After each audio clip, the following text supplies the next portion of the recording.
parole est à tous. Madame Françoise Descamps-Crosnier. Oui, merci Monsieur le Président. Ma question s'adresse à Madame la ministre de la fonction publique.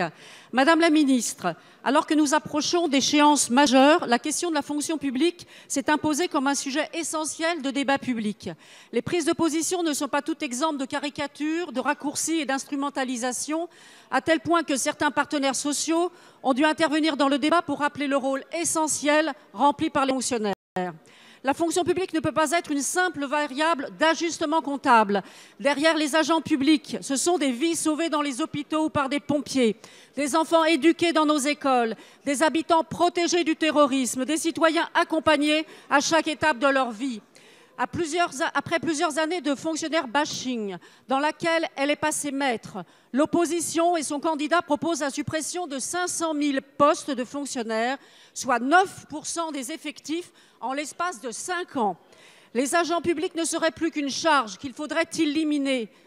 Et avec l'idée sous-jacente qu'il faudrait renoncer à des services, encore qu'on ne dise jamais lesquels, ou que le privé serait susceptible d'assumer, encore qu'on ne dise jamais que cela coûterait sans doute plus cher sans que le service y gagne. Avec une telle proposition, ce serait aussi nombre de vocations publiques qui seraient empêchées. En 2014, la fonction publique a accueilli 57 889 nouveaux agents pour la territoriale et l'État.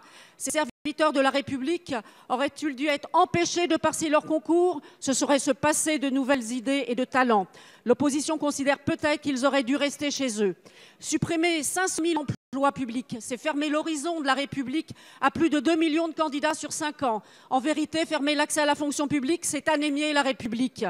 Madame la ministre de la fonction publique, notre majorité sonore de la politique poursuivie pour la fonction publique, dans la continuité des nombreux chantiers menés ces dernières années, pouvez-vous nous exposer les prochaines étapes et mesures que vous comptez prendre? Merci. La parole est à Madame Annick Girardin, ministre de la fonction publique. Monsieur le Président, Mesdames et Messieurs les députés, Madame la députée Françoise Descamps-Crosnier. En effet, quand on connaît les besoins de sécurité, d'éducation, de santé et d'accès aux services publics des Français, notamment dans les zones les plus isolées, il est absolument consternant qu'une des propositions phares de la droite soit de supprimer 500 000 fonctionnaires.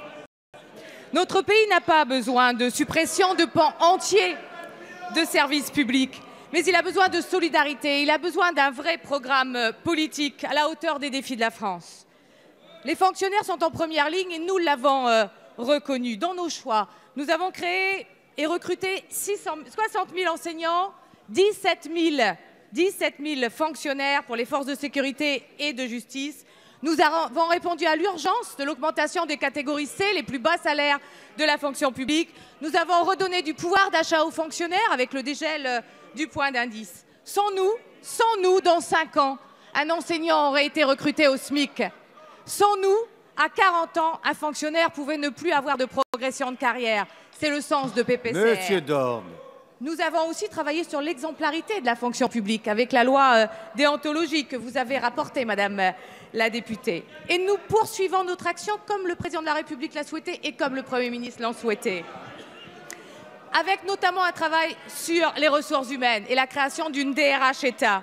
Avec, à la suite d'une consultation sur l'avenir de la fonction publique, la création d'un fonds d'initiative et d'innovation dans la fonction publique. Avec le renforcement des garanties des agents de la fonction publique avec la mise en place du compte personnel d'activité. Et il faut s'en féliciter.